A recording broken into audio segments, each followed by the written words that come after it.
Alright. Barabara kabisa. Na bila kupoteza wakati ndugu brother mpenzi mtazamaji, ndipo sasa tunakuja kuanza picha yetu star kama hicho cha. Ala. Unaona hapa kuna jamaa fulani ameweza ni kuweka kamba ya chuma. Kisha akasalimia jamaa fulani ambaye sasa alikuwa na pikipiki. Yule jamaa akakatwa kichwa. Ni kwenye Rutizama introduction. Mwanzo wa sinema. Yule jamaa akaweza na kuiaga dunia. Yule jamaa aliweza na kuiaga dunia. Choko manino. Yule jamaa aliweza na kudedi. Yule jamaa aliweza na kuiaga dunia star kama hiyo. Mwili ukawekwa kando. Kisha kichwa. Tizama. Kichwa chake sasa ndicho hicho. Kichwa bila mwili. Kichwa bila mwili. Ndugu brother mpenzi mtazamaji. Hebu tukuingia kwa upande wa Raw Headquarters. Upande para basi bila shaka wa New Delhi shasha. Hapa ndipo pahali na ambapo sasa tunakuja kuiza para basi bila shaka ni kupata Ajan. Huyu gadhi anajulikana kwa jina Ajan. Huyu shasha. Na alikuanga anaongoza katika kuweza ni kuchunguza kesi. Kuna kesi na ambayo sasa imeweza ni kuwakaria sana tena zaidi. Kuweza ni kutafuta jamaa fulani ambaye sasa amekuwa kisababisha mauaji. Watu wamekuwa kija para basi bila shaka ni kuuawa. Watu wanakuja kuweza para basi ni kufanywa maunyama. Na kwa hivyo jamaa mwenyewe alikuanga anakuja kuweza ni kuendeleza ile kesi. Kuweza ni kuchunguza na kujua vijana mambo sasa para basi mambo itaweza ni kuwa kuru upande para basi wa Mill District upande wa Mumbai shasha. Ni kama sasa upate pahali kama vile Nakuru venye sasa tutakuja kupata women rep ambaye sasa anajulikana kwa jina Harmony K. Ni kwenye Rutizama introduction. Hebu tukuje kupata jamaa star kwenye Horror Cinema. Tukuje kupata jamaa star kwenye Horror Cinema. Kumbe kuna kajamaa fulani kwa jina kipenda para basi Dibali shasha. Dibali yeye mwenyewe alikuwa para basi anakuja kuiza na kuhusika kwamba na kweti kunazo information zenye namba za alikuwa anajua, na apart from information kuna mambo mengi zaidi namba sasa para basi alikuwa anajihusisha nayo, haswa para basi uraguzi wa madawa za kulevya na kadhalika. Unaona, haswa uraguzi wa madawa za kulevya na kadhalika. Kisha sasa para basi mmoja kati ya magaidi wake wakakuingilia. Cheki kwanza dia huyu Gekunoli alikuingilia. Unaona amekamata bao. Kijana wetu John Abraham akamwambia Bavarai, jina lake kwenye Horror Cinema utamtambua kwa jina Yasha. John Abraham katika horror picture utamtambua kwa jina Yasha. Nene. Unajua sasa wewe utunua wewe. Unasikia kama jeshi ya Roy tok. Akagonga. Lakini jamaa hakutingika. Ametulia tu. Sasa unajaribu kufanya nini? Jamaa ametungu paka na mshumari. Akaichomoa star kama hiyo. Anachomoa mbao. Mshumari inabaki para basi. Kwa nini? Inabaki kwa mwili star kama hiyo. Kisha kamwambia yule gaidi, sina hoja nakuja kudili na watu kama nyinyi. Na mtu kama wewe unakufa namna hiyo. Jamaa aligongesha ukuta. Mala hiyo kutambarizwa. Anaitwa John Abraham. Ama ukipenda kwenye horror picha utamtambua kwa jina Yash. Wale maasho shetu waracheki wakaona hapana, hatuwezi tukaendelea kukaa razuizi. Manake wamecheki na wakaona kwa manaketi mtu ambaye wanakuja kudiri na yeye ni wazimu. Mtu ambaye sasa wanakuja kudiri na yeye ni wazimu, kwa hivyo ilibidi waweze ni kuepa. Ilibidi wakuja kuweza ni kuepa. Cheki maneno. Ilibidi sasa wakuja kuweza para basi bila shaka ni kuweza ni kuepa. Ina maana sasa ilibidi wakuja kuweza ni kuepa razuizi. Makosa. Why? Wakama sasa kuchukua dinga, kugurumisha dinga fasta kisha na maana waweze ni kumeria. Lakini wakati wao jamaa kuingilia akainua lile dinga. Cheki. Jamaa kuingilia na kisha akainua dinga. Gari inainuliwa star kama hiyo. Lile dinga shasha haliwezi likaenda pahali. Tuweka chini. Ndoto ya mondo. Mnataka kuwekwa chini. Dinga liliwekwa chini. Na juu sasa wamefinya mafuta, dinga bado linaguruma. Na jamaa bado ako na ule mshumari. Dinga kisha shalala. Likaisha namna hiyo. There is no Uming Chiraru. Unasikia? Wakati huo habari ndizo hizo para pabaze kwenye maruninga venye ambavyo sasa watu wamekuwa wakija kuiza ni kuuawa. Watu wengi zaidi wamekuwa para pabaze wakija kuiza ni kuuawa, na sana sana watu ambao sasa wanakuja kuiza ni kuuawa sana sana ni watu ambao sasa wako kwenye serikali. Lile jambo linakuja kuiza ni kustoa watu zaidi. Kisha sasa jamaa hakuna kwenda hospitali, ni kamanda hakuna kwenda hospitali. Alichukua priors kisha akang'oa mshumari. Cheki, akang'oa ule mshumari kuweza kung'oa, akang'oa mshumari. Ni kemoda haya kaweza kung'oa para pabasi, bila shaka ule mshumari stara kama hiyo washalala. Kisha ako para pabasi na bobo, jina lake para pabasi Umanzi anajulikana kwa jina Keke. Asante sana. Kara Kamanzi kanajulikana kwa jina ukilipenda Keke. Haka Kamanzi shusha. Ni partner yake para pabasi jamaa wetu. Asante sana Tina pabasi, bila shaka punzi kabisa. Punde si punde akaweza ni kusikia kwa mwanaketi sasa. Anakuja kuiza para pabasi, bila shaka ni kuitwa para kwa mlango. Na kisha mwenye alikuja kuweza kupatiana delivery alistuka, kai. We, hiyo yote ni maso. Hii ni maso. Kwani unakuranga nini? Ni chakula tu. Unauliza chenye nakuranga na ni wewe umeleta. Kumbe ameweza ni kuletewa file fulani. Kuna kitabu fulani ambacho sasa ameletewa. Na kile kitabu kimeweza kuletwa para pabasi na kilikuanga kimeandikwa para pabasi na binti yake. Lakini hapa kwenye mwanzo ameweza ni kufahamishwa Dear Yash jamaa wetu. Lakini wakati anaweza na kucheki para pabasi akaona picha, ndipo sasa anakuja kukumbuka moja kati ya mabeshte zake. Ndipo anakuja kuweza na kukumbuka moja kati ya mabeshte zake, na unasikia para kwa maruninga bado story inaendelea venye ambavyo sasa watu wanakuja kuiza ni kuuawa. Na akapata kwa mwanaketi sasa ametumiwa message kwa kile kitabu. Jamaa fulani kwa jina kipenda Harish ama kipenda Hanish, mwenyewe ndio huyu. Sasa Ganesh mwenyewe para pabasi alikuwa ni besti wa kiti cha kwanza. Alikuwa ni besti wa kiti cha kwanza wake para pabasi jamaa wetu. Na anakumbuka wakati moja wakiwa para pabasi kwa parking, wakiweza para pabasi ni kukunywa podi walikuwa nakunywa kamnyweso na kadhalika.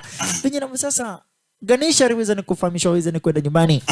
Akamwambia there is no drinking, hakuna kukunywa na kuendesha gari. Karawe mondo poli mno. Unaona? Anakumbuka yule binti yake kwa jina kipenda Ganesh. Walikuwa wanafanya kazi pamoja. Unaona? Kama wana polisi. Walikuwa wanafanya kazi pamoja kama wana polisi. Na akaweza ni kuona kile kitabu ambacho ametumiwa. Mwenye akaweza kutuma kile kitabu ni Ganesh. Haya, huko anaendelea para pabasi kukumbuka kijana wetu John Abraham. Kumbuka kwenye harapicha nikakufahamisha utamtabua kwa jina Yash. मैं पुलिस वाला हूँ. अगर मैं मरूंगा तो शहीद कहलाऊंगा. Waliendelea kubonga. अगर तुझे कुछ हुआ तो गवर्नमेंट बोल देगी कि इंडियन सिटीजन था. Asante sana. Na kwa wale ambao sasa para pabasi bado hawajaweza kusubscribe at DJ Christ Movies, hakikisha na subscribe na mambo itakuwa iko chonjo. Alright. Barabara. Ponzi kabisa. Jamaa aliweza ni kukumbuka. Hiyo nikakufahamisha alikuanga anakumbuka. Venye wakati moja waliweza ni kubonga para pabasi na Ganesh. Sasa alikuja kuchunguza kile kitabu. Akapata kuna mambo fulani ambayo sasa yameweza ni kuandikwa. Unaona? Mpaka tarehe zimeweza ni kuandikwa. Na sasa mtu nambe sasa unasikia kwa mwanaketi amefanya kazi wanajeshi, amefanya kazi para pabasi ya National Intelligence, amefanya kazi ya CIA, ameweza para pabasi ni kuchomoka sasa hivi anafanya kazi na wanaro. Kwa hivyo ni mtu akili yake para ni very sharp. Kwa hivyo alijaribu kuunganisha maneno kutokana kwa kile kitabu, akaweza ni kuunganisha maneno fulani na ambapo sasa aliamua kuja kuweza ni kukuta mdozi kama hilo chacha, ambapo aliamua kwa mwanaketi sasa anakuja kupata commissioner of police wa kikosi cha wanaro. Na utaona kwa mwanaketi Ajan alikuanga Ardwinzi. Ajan sasa ndio anaendelea para kuchunguza ile kesi. Sir नहीं. Call him. akaweza nikufahamisha kwa mwanaketi kuna mtu na ambaye sasa nimeweza nikuita na kwa hivyo sasa nataka uweze nikumwarika hapo pande nani jamaa aliweza para basi bila shaka nikukaribishwa jamaa aliweza para nikukaribishwa Razwinji. Alright, This is Ranjan Das, head of RAW. To our pursuit information in share karo. akaweza kufahamisha kwa mwanaketi huyu jamaa ndiye tu nambe sasa unaweza ukaamini. Huyu ndiye mtu nambe sasa unaweza ukaamini. Na nataka mkuje kuweza nikufanya kazi pamoja. Jamani sasa nakuja kaisa nikufahamisha. Kuna mambo namba sasa nimechunguza na nimeanza kujua ukweli. Mtu nambe anatusumbua sio mwingine bali ni Ganesh. Na hayuko Razwinji. Jamaa ameshachomoka hayuko upande wa India. Alishachomoka kitambo. Na akaweza nikufahamisha kwa mwanakiti. Jamaa amerekea para pa basi upande wa Budapest. Ama ukipenda Budapest. Kuna pale fulani kunajulikana kwa jina Budapest. Hapo ndipo pale ambapo sasa jamaa yaaminika alipo. Akaweza kufahamisha unaona hizo nambari? Hizo ni pages za kile kitabu. Kila namba ina represent page fulani kwa kile kitabu. Na kwa kila page unafaa unachukua leta moja yenye inaanza. Unaona? Kama hapo akakuja akachukua S, hapa akakuja akachukua P na kisha akakuja akachukua Y. Kumaanisha yule jamaa ni spy. Sasa wakashindwa. Spy tena itakuwa para pa basi namna gani? Yaani ile kesi ni ngumu. Na kwanza imeweza nikumkaribia para pa basi Ajan. Lakini jamaa tu kaendelea kumwelezea. Nimeshachunguza na nikajua mpaka pahali ambapo huyu mtu alipo. Na pahali ambapo sasa nataka tumkute. Akamwambia unaona EMB hii inamaanisha para pa basi humans dad adopted. Unaona? Akakuja kuweza para pa basi kuunganisha yale maneno na hapo ndipo pale ambapo sasa akiunganisha yale maneno akakuja kujua pale ambapo yule jamaa alipo Budapest. Kabla leo akilifagiri. Hizi sasa ni bangi. Ndio sasa unakuja kuweza nikusema umejua pale ambapo sasa huyu jamaa alipo, lakini hii yako ninaangalia vizuri na nikiangalia naona hii ni bangi. Akamwambia sio bangi.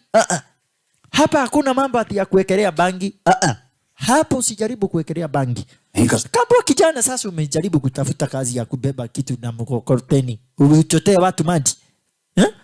Umejaribu kuuza miwa ikakataa. Juu sasa hapa ile mambo unakuja kuniambia hii ni kesi ambayo nimeweza ni kuendeleza para pa basi takriban mwaka mzima. Na sijaweza kujua pale ambapo sasa huyu jamaa alipo. Lakini watu nambo sasa para pa basi wako katika kikosi cha wanaro. Wengi wanaendelea para pa basi ni kuiaga dunia. Walele yae. Washalala. Alright. Lakini alifahamishwa lazima aweze ni kufanya kazi na kijana wetu John Abraham. Ajan ama ukipenda para pa basi Ajan alifahamishwa lazima afanye kazi na kijana wetu John Abraham. Kuna kitu fulani inafaa para pa basi kuweza nikusaini, kwa hivyo ikabidi jamaa wetu aende sasa kwa ofisi fulani ambapo sasa alifahamishwa kunaye mwanamke ambaye watakuja kuweza kufanya kazi naye. Jina lake ni Keke kwenye horopicha, lakini jina lake kamili ni Sonakshi Sinha. Kamanzi kenyewe ndiko waka shasha. Why? Manzi nambaye ni mrembo. Manzi nambaye sasa ni mrembo kupindukia. Lakini sasa juu ako na cheo cha juu, anamdharau jamaa wetu juu. Jamaa mwenyewe para pa basi yako katika kitengo cha wanapolisi. तुम्हें लगा कोई mail officer होगा? Umeletwa nini kimekuleta Razwinji? तुम लड़कियों को काबिल नहीं। Umeshindwa kukibiza wezi wa kuku ukaona sasa utawezana na hii kazi. Lakini Manzi hana habari. Huyu jamaa sio jamaa wa kawaida. Unaona? Huyu jamaa sio jamaa wa kawaida. Sio jamaa ambaye sasa para pa basi bila shaka na kawaida. Ni jamaa ambaye ni hatari zaidi. Waliweza ni kuitoa kwa mkutano shusha. Waliweza ni kuitoa pale kwa boardroom. Na hapa ndipo alikuja kuweza ni kuelezewa ya kwamba na kwetu sasa already hapa kuna mambo na ambayo sasa yamekuwa yakiendelea ni kuendelea. Na wakakuja kuelezewa pale pa basi namna ambao sasa wataweza ni kufanya mambo yao. Sasa hapa walikuja kuelezewa pale kwa ule mkutano shusha. अपने career की शुरुआत की 1988 में as an IAS officer Sikkim cadre 2012 में cabinet secretary बने 2 साल इस पोस्ट पर रहे और 2014 में पॉलिटिक्स में एंट्री की मेरा unaona wakaweza kufahamishwa kwa mwanaketi jamaa ambaye sasa tunataka tuweze nikutafuta ni mtu ambaye sasa aliwahi kufanya kazi na wana AIS officer unaona. Lakini jamaa wetu akaweza nikufahamisha tueleze kitu ambacho tunafaa kuweza nikufanya. mambo ya kazi na ambayo sasa aliweza ni kufanya hayo hayatuhusu kwa sasa hivi. Yeah. Chenye na ambacho tunataka kuweza ni kujua pahali tunatoa huyu jamaa tuweze ni kudeal nayo once and for all. Juu nasikia kwa mwanakiti watu wamekuwa kiaga dunia, SIM card especially watu na ambao sasa wako kwenye serikali shisha. जरूरत पड़ी I'll come to Budapest. सब ये team lead कौन कर रहा है? Lakini sasa wakaweza ni kufahamisha ina shida mtaelekea upande wa Budapest. Manzi akaagiza aweze kubebwa na business class. Na Manzi akaweza ni kulipiwa ndege pale upande wa business class. Pahali na ambapo unapewa kanywaji star kama hii. Upande mwingine jamaa ndio huyu. Amebebwa economy. Sasa mpaka akashoshoka kwa hapa. Mzee wake kazi ni kukula. Huku sasa Madhi ameweza kumlalia jamaa wetu para pabazi bila shaka kwa kifua star kama hiyo. But all in all wakakunguta para upande wa Budapest. Asante sana on one mission kuweza kumtafuta mtu na ambaye sasa anaendeleza haya mauaji. Anataka kuweza ni kujua huyu jamaa kwa jina Ganesh ambaye sasa ni besti yake kwa muda mrefu zaidi. Huku hata anashindwa. Itakuwaje Ganesh ndiye na sasa anakuja kuiza ni kufanya mauaji? Lile jambo linamstua na linamutia wasiwasi sana tena zaidi kijana wetu. Alright. But all in all wamesha kuingia upande wa Budapest na kibarua ni kumtafuta, kumwinda Ganesh. Juu watu wamekuwa wakiweza ni kuangamizwa. Wakati walifika pahali na ambapo walifahamishwa kuje, jamaa wetu alisense danger. Lakini akasema haisuru. Wacha waweze ni kuingia kuru upande wa nani. Huku Sonaxi sini anamwambia, Leave ambassador. mwanaume mzima, huwezi hata jilipia business class. Unaambiwa uingie economy na unaingia kwa sababu wewe ni msoto. Mtu na ambaye sasa amesota. Lakini jamaa wetu wakati alitulia akamwambia Manzi hapana. Wakwito, ondongo kwela, tiko seo. Faster, kuna kombora. Wakakaa alilipuki. Sasa Manzi akamwambia ujinga, usiwahi jaribu kuniguza tena, sikiza. Hiyo ni nini unajaribu kufanya? Usiwahi jaribu kuniguza tena. What is wrong with you? Don't touch me again. Lakini pundi. Puka. Makosa. Kukalipuka. Kumaanisha jamaa hakuwa amekosea. Jamaa wetu hakuanga ameweza ni kukosea.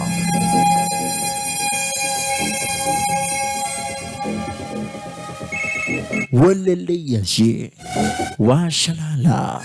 Kisha wakati huo Yuri Jangiri akaweza ni kupigiwa simu na akafahamishwa kwa mwanaketi the job is done. Hawa watu wamekufa. Huyu ndiye aliweza ni kutega dira kobora na akaamini ati kwa na kweti vijana wetu wameweza ni kuiaga dunia. Sasa kamuuliza how did you know it? अगर वो एम्बेसी के system Akamwambia nimefanya kazi mingi sana. Ambassador की मील्स भी पढ़ सकता है Zile kazi ambazo nimefanya police का mimi naweza nikanusa bomu. Wacha hivyo. Hata unyambo ya siafu naweza nikaihisi kwa umbali zaidi. Nukanyonio guolie. Sasa juu umejua pahali bomu ilipo sasa umeanza kulinga. Manzi hataki kusikia ati jamaa anaweza kuja kumuongoza.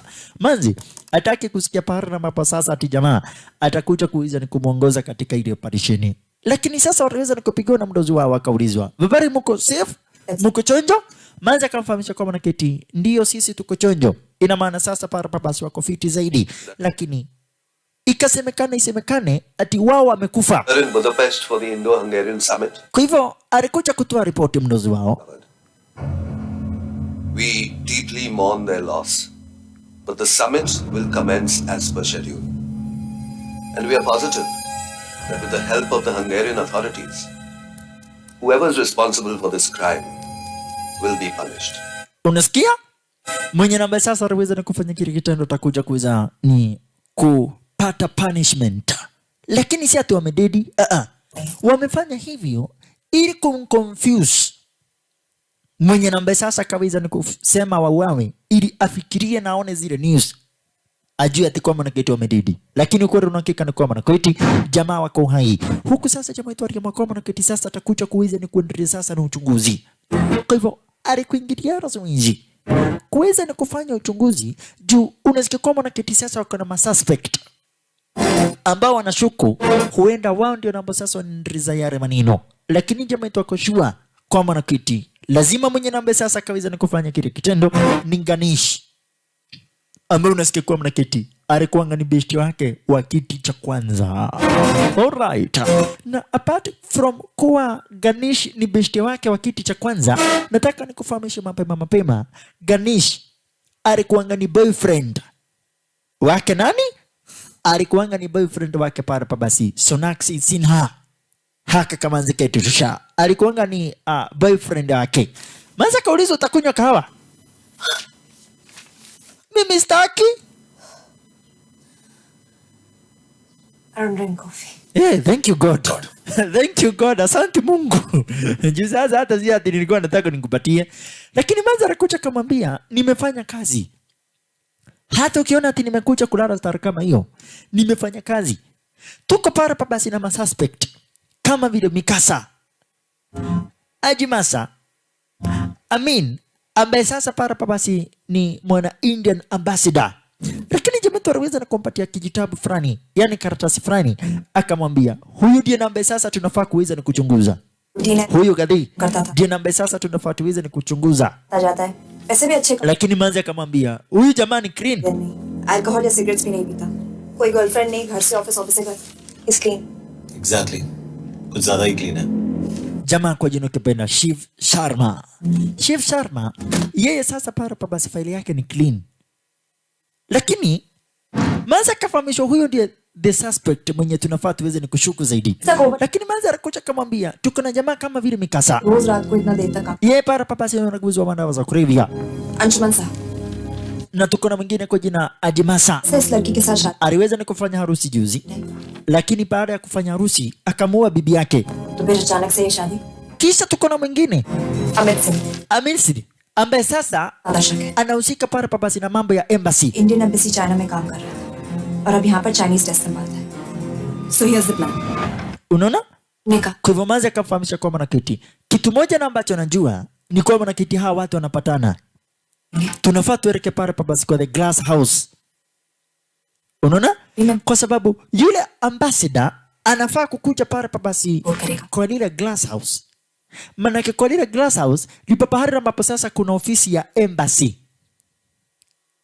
ya India. Na akikuja atakuja pale basi kuweza ni kumpiga yule mwana secret Chinese agency ambaye atakuwa pale basi anarekrutiwa, na akipigwa picha yeye ndiye atawekwa pale kama the next target ya kuja kuuawa. Lakini wakati huo upande mwingine Jangiri Shosha ameweza pale basi ni kuhakikisha amehaki mitambo. Ako kwanza na mitambo zingine hatari zaidi. Jangiri Shosha ako na mitambo ingine pale basi ambayo ni hatari zaidi, na akaweza ni kuhakikisha jamaa wetu wakati na ambapo sasa wataweza ni kuingia kwa zero basement, ataweza ni kujua, atajompeka pale ambapo sasa wanaelekea. Unaona? Asante sana Mardadi Ponzi kabisa. Aliendelea kuwachunguza star kama hiyo pahali na ambapo wanaelekea walelea je. Kisha kaona pale basi the Chinese spy recruit. Unaona? Chinese spy recruit anafaa kuja asimame arazuizi, kisha angalia hiyo jicho. Akiangalia hiyo jicho ndio sasa atajulikana kwamba na kiti sasa yeye ni recruit. Na mwenye nambe sasa atakuwa anakuja kumchukua picha ili aweze ni kuuawa. Atakuja, atampiga picha, na wao hawa wako sasa standby para kwenye ma CCTV ili waweze ni kujua na kumuona ni nani nambe sasa atakuja kuweza ni kupiga mapicha ovyo ovyo. Wanataka waweze ni kumuona mwenye nambe sasa na kuingilia kuweza ni kupiga mapicha ovyo ovyo. Manake mwenye atakuingilia it's either yeye ndiye anafanya mauaji ama anahusika. Punde si punde yule jamaa kwa jina kipenda Amish ambaye sasa para basi ni ambassador wa Indian Embassy aliweza na kukuingilia, kisha kapata hapa kuna kama Chinese. Asante sana, akaweza ni kuchukua ma position, kisha Manzi akamwambia that's him. Jamaa akaanza kupiga mapicha chiki. मैं तुमसे कहा था वो आएगा. Jamaa sio mwingine ni huyu. Manzi akamwambia jamaa sio mwingine ni huyu. Lakini nataka nikufahamishe kijana tu John Abraham akili zake ziko mbele yake Manzi. रोज खींच रहा Manze wakati anasema ati twende tumkute, jamaa wetu kumbe alikuwa ameshachomoka chiki. है यार तो Yash, jamaa shaenda. Jamaa shaenda na yeye ametoka nje. Kuna mtu alikuwa anakunywa kachai hapa. Na huyo ndiye jamaa wetu anakuja kuiza ni kufuata. Akaona ameingia para pa basi kwa hapa basi star kama hiyo. Akaona sasa naye ndiye huyu sasa Kinuthia. Kinuthia ni wakati na ambapo sasa anapaka pikipiki yake Arazoinzi.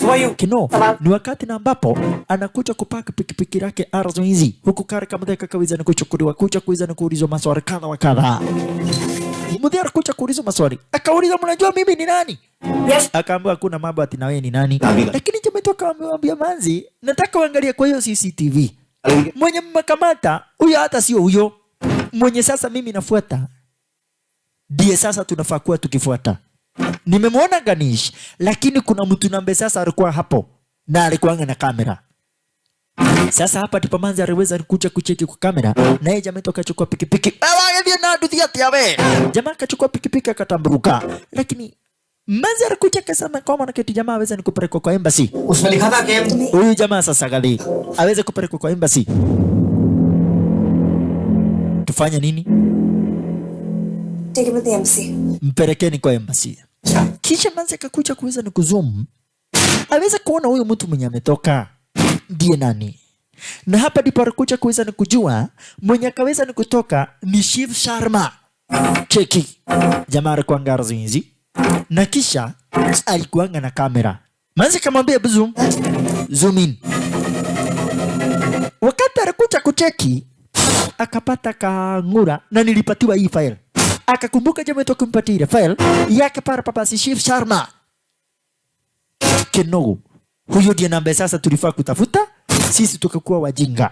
Na wakati huo jamaa wetu naye sasa ameshachunguza kwake Ganesh, akaweza ni kujua location yake Ganesh, pahali ambapo Ganesh anaishi, na kwa hivyo ako fast mbio. Anataka kabla lile basi liweze ni kufika. Akuwa ameshafika kwake pale pa basi bila shaka Ganesh. Manake anataka kuweza kuhakikisha huyu gadhi ameweza ni kukamata shosha. Amesababisha vifo za watu wengi zaidi. Fasta. Jamaa akaweza ni kufika, bado lile basi halijaweza ni kufika. Ni fasta anajua jumba mpaka namba. Anajua jumba lake yule gadhi hadi namba. Pahali namba sasa yule gadhi anaishi. Akaweza ni kucheka kauna ni kuru upande wa juu sana. Asante sana. Fasta. Narwa. Mbio. Kuweza sasa ni kukimbia, aweze ni kuingia kuru upande wa juu shasha. Kijana wetu John Abraham. Alright. Kisha akaamua sasa kuvunja mrango. Kuweza pale kutumia master key. Akaona kipi. Ndiha hao ndirona. Utumie key. Ukira key. Unyamaza kabisa. Kisha hapo pande wa juu kumbe jamaa sio mjinga. Ameweka karatasi fulani ili mtu akiingia kwake atakuja kujua. Jamaa toka choma pisto mkononi, kisha karatasi kanguka.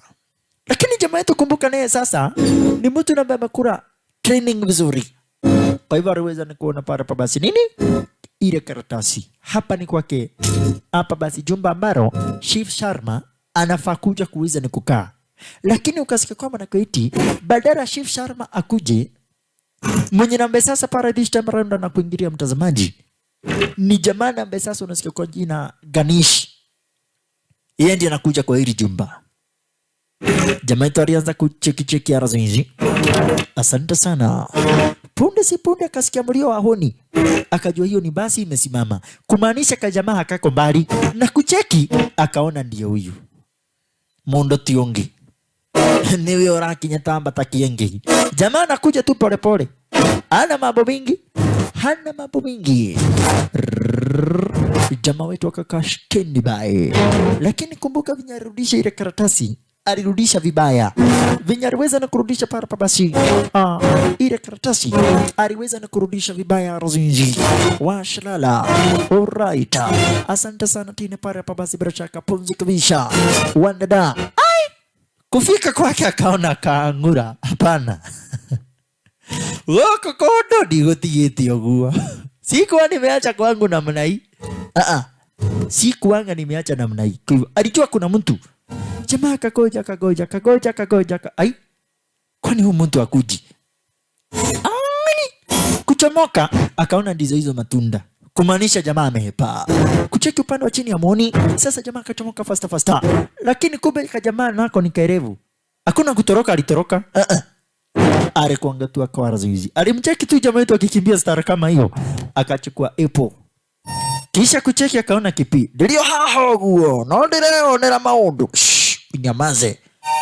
Nasioge na uajiri. Hata huyo mwingine aliniambia ninyamaze. Aliniambia niweze kunyamaza. Haya. Jamaa akakuja kuiza na kuingia koro upande wa nani chicha. Cheka maneno. Ganisha. Huyu jamani kukufahamisha Parpa basi ni jamani ambaye ni hatari kubwa zaidi. Asante sana. Amekuwa akihusisha yani akihusika na vifo za watu kutoka pale kwa kikosi cha wanaro. Asante sana. Amekuwa akiangamiza watu specific kutoka kwa kikosi cha wanaro. Naye manzi wetu alikuwa ameshajua location pale ambapo jamaa itomeza ni kuingilia. Na unaona jamaa ameshachomoka upande wa nje. Akamwacha gaidi kuru upande wa nani. Manzi akakuja kapata matunda. Kisha jamaa tunaye sasa anashindwa. Hai. Kwani huyu mtu ni ghost? Manzi akamdungia mawasiliano. Akamuuliza kwani uko wapi? Akamwambia kwamba na keti sasa natafuta huyu mtu na simuoni huku nje. Na sito kwani amepeperuka. Lakini Manzi kucheki akaona mtu amepita. Akamwambia wacha nikwambie jamaa ako kwa nyumba. Ate kenogo. Sasa ni jamaa kuja mbio. Manake anajua huyu gadhi ni ex-boyfriend yake manzi wetu Sonakshi Sinha. Your hands up. Wakati aliona ni manzi akaanza kucheka cheki. Olimo modeli. Sasa wewe unaweza ukanifanyia nini? Naye jamani biu. Kijana wetu John Abraham ni biu shosha. Ni biu. Jua manzi huenda kapara kama feelings. Anajua manzi huenda kapara kama feelings. Fast akaingia kuru upande wa nani. Kisha kucheke. Shalala kapata manzi kwa upande wa chini. Kaona manzi sasa kwa upande wa chini. Sasa ni kumwamusha. Maji okirole ya waulia. Bado kazi inaendelea na unalala. Kaye. Huku ni wapi? Nimegogwa kichwa. Kwenda kusema kichwa. Jamaa kamuona gaidi. Jamaa wetu aliweza kumuona jengiri shasha. Unahepa unaenda wapi? Kijana wetu John Abraham shasha. Kule juu ya majumba. Kule juu ya mabuilding shasha. Ni kumfuata para sasa huyo gaidi shasha. Alikuwa anajifanya tie Parpa basi ni Shiv Sharma, lakini Shiv Sharma alishaweza kuhepa. Yeye akaweza kubaki. Huyu jamaa ambaye sasa anakimbizwa mtazamaji ni Ganesha Chisha. Na huyu ni umeme. Huyu sasa ni mwizi Kagwaro. Anajua chochoro ni juu ya majumba. Mbio. Jamaa wetu naye sasa ni kumfuata Naro. Manzi naye sasa kukuru upande wa chini anaona tu analukaruka tu juu. Anaona Manzi anaona tu akirukaruka stara kama hiyo naye anafuata kuru upande wa chini kwa chini. Naye jamaa wetu bampa tu bampa na yule Gadesh cha. Why? Faster. Kule juu ya mabuilding chacha. Kule juu ya mabuilding. Cheka maneno. Aisha. Kule juu para papasi ya mabuilding arziwizi. Wa ashalala. Alright. Aisha. Hapa na kufahamisha ndugu brother mpenzi mtazamaji. Manzi kumeharibika, kumekuwa ni kubaya zaidi. Ina maana hapa kumeharibika, kumedhuka ndugu brother mpenzi mtazamaji. Ina maana Parpa basi arazizi hakika kumeweza na kuharibika, kumedhuka zaidi. Giri kakachukua Parpa basi bidhaa na kisha kakavuka upande mwingine, kakaweza na kuvuka upande mwingine star kama hiyo. Star kama hiyo. Na kisha sasa na jamaa wetu akaangalia akaona sasa ile kitu inaweza msaidia hapa ni chuma. Kwa hivyo akachukua chuma. Kisha akaamua kuruka. Akaanza kukuingilia. Lakini Ganesh alichukua sasa kisu, kisha akakata kamba. Jamaa akakuja kisha kagongwa mgongo. Maskini kajipata upande wa chini. Ulia ukoshu utanipata. Uko sure utanipata? Uko sure utaweza para pa basi bila shaka ni kunipata? Wae, uko sure utaweza para pa basi bila shaka ni kunipata? Wae, hapa sasa ikawa ni kunoma. Jamaa kwenda kupita na milango akapata huwa upitiki nao. Milango anapita nao stara kama yuko na John Abraham atake mchezo. Kajama nako ni kutamruka. Niende mzuri moja tikarako na yenya. Jamaa yetu ni sasa kamwa wewe utapenda. Wakati alishuka sasa akiangalia ti jamaa kwa wapi, jamaa kwa chini yake. Cheki. Ulia utashuka. Kushuka utashuka nani? Kushuka utashuka gadi. Kushuka utashuka. Haya. We goja. Hakuna ticha mambo na goja. Hapana. Kushuka ni lazima utashuka shuka nani? Haya wewe utaniangusha. Kuikuruka ni goto dire tuikuruke. Iyo kuanguka unasema utaanguka. Tunaenda sote. Kapita na yeye. Kapita na yeye kisha rwaka. Gonga chini star kama hiyo. Kusema afike chini naye manzi ameshafika. Akamwambia nitakushoot. Kuangalia kucheki kuona ni manzi. Kamwambia najua uwezi shoot. Najua uwezi ukanipiga risasi. Bado unanipenda. फिर मुहूर्त निकला है Unaweza ukapiga risasi. Piga. बोलिए Hakuna risasi unaweza piga. We. Mimi si manzi. ये गोली जरूर चलेगी. Niego kuhoro oya mutwe to. Na haufai kukufa. Kwa hivyo uweza kucooperate, tuweze ni kuchomoka na wewe. Uweza kucooperate, tuweze ni kuchomoka na wewe. Juu unahitajika ukiwa hai. Sasa walikuja akamvua mavazi zote. Akabaki uchi wa mnyama. Cheka maneno. Aliweza ni kuvuriwa pale pa basi mavazi zake zote star kama hiyo. Akabaki uchi wa mnyama razinji. Alright, asante sana. Mardari. Na kisha wakajaribu kumuinterrogate. Wakajaribu kumuuliza maswali. Uko na muuliza, je, ni kulipwa amelipwa? Na kama ni kulipwa amelipwa, ni nani amemlipa? Na kama sio kulipwa amelipwa, ni yeye pale pa basi analipana. Aweze ni kusema who is the next target? Juu watu wamekuwa kiuawa vibaya zaidi. Kwa hivyo nataka kujua who is the next target. Unaona? Wanataka kuweza ni kujua who is the next target. Juu enyewe sasa watu ambao wamekuwa kiuawa ni watu wengi zaidi. Na wanauawa vifo ambao sasa ni za ajabu. Unajua sasa kuna kifo ambao sasa ni kifo na kifo ya ajabu. Nasikia? बिल्कुल नहीं. Mashallah. Hard working है. Alright. अपने काम में अच्छा है. बस सिर्फ अपने काम से काम रखता था. I thought it was a big plus. तो इसकी फैमिली में कोई नहीं है. No one. He's an orphan. Waliweza ni kumchunguza wakaona para kuna hata device hata moja ambayo iko kwa mwili wake. Unaona?